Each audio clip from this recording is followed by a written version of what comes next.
Halo, halo teman-teman. Saya ucapkan selamat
dan dana IPO yang akan diraup dari IPO ini adalah sebanyak-banyaknya 358 miliar 619 juta 256.000 rupiah.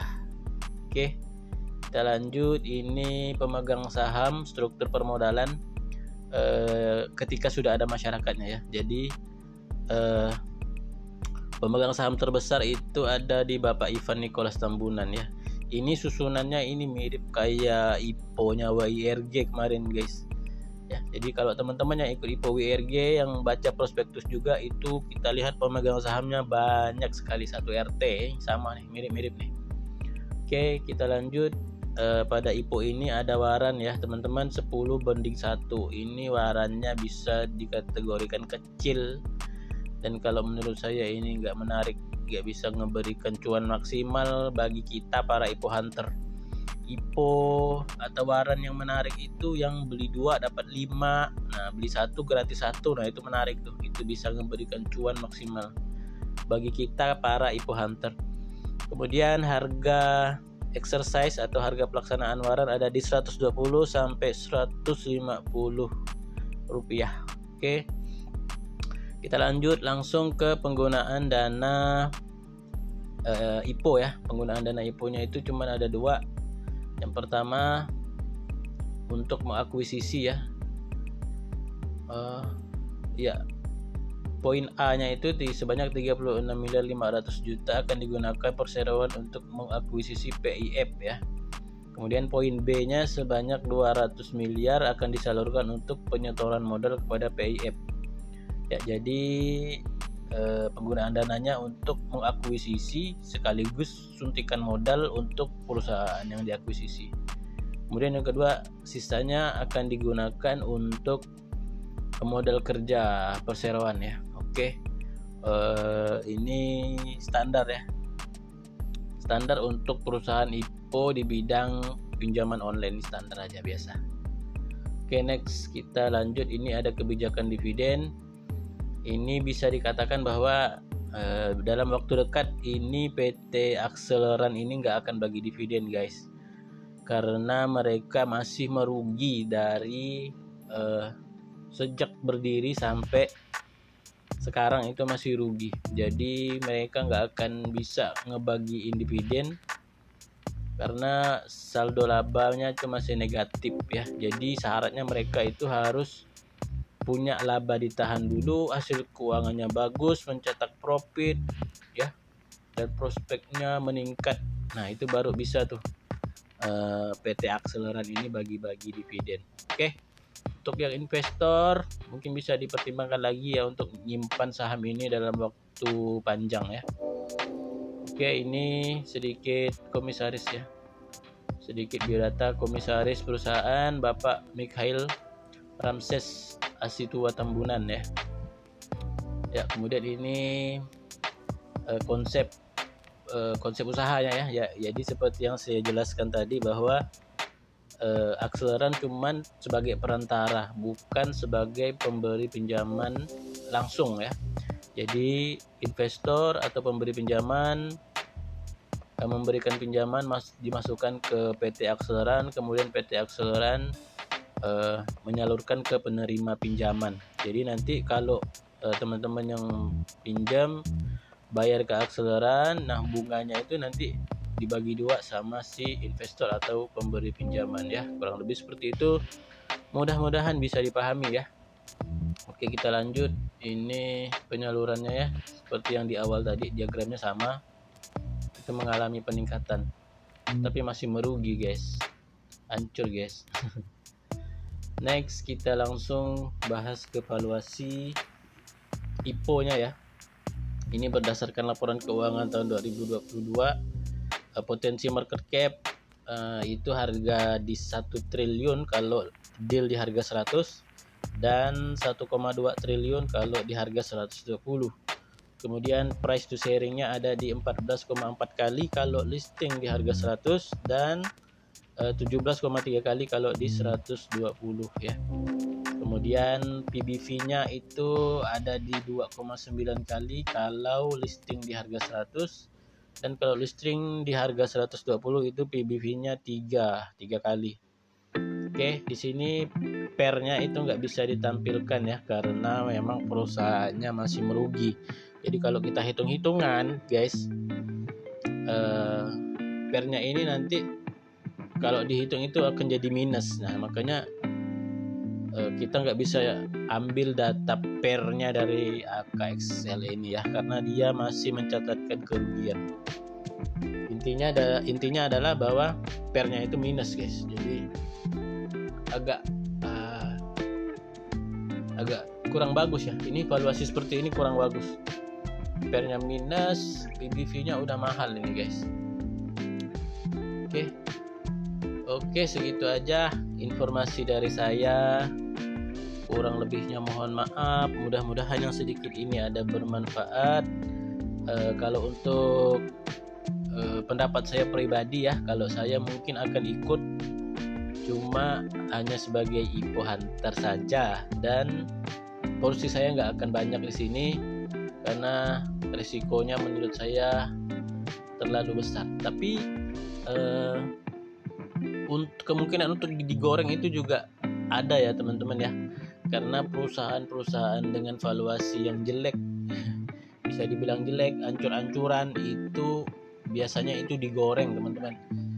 Seingat saya dulu itu ada Ipo Restoran kalau tidak salah ya, itu Ipo Restoran itu valuasinya juga jelek, sama jelek juga ya, tapi berhasil digoreng sampai harganya tinggi banget. Oke, mungkin pendapat saya hanya itu saja. Mungkin yang sedikit ini bermanfaat bagi teman-teman sebagai bahan pertimbangan apakah teman-teman akan skip atau ikut IPO ini ya. Bisa share, kita saling sharing di kolom komentar. Dan sekian dulu, sampai ketemu di video saya selanjutnya.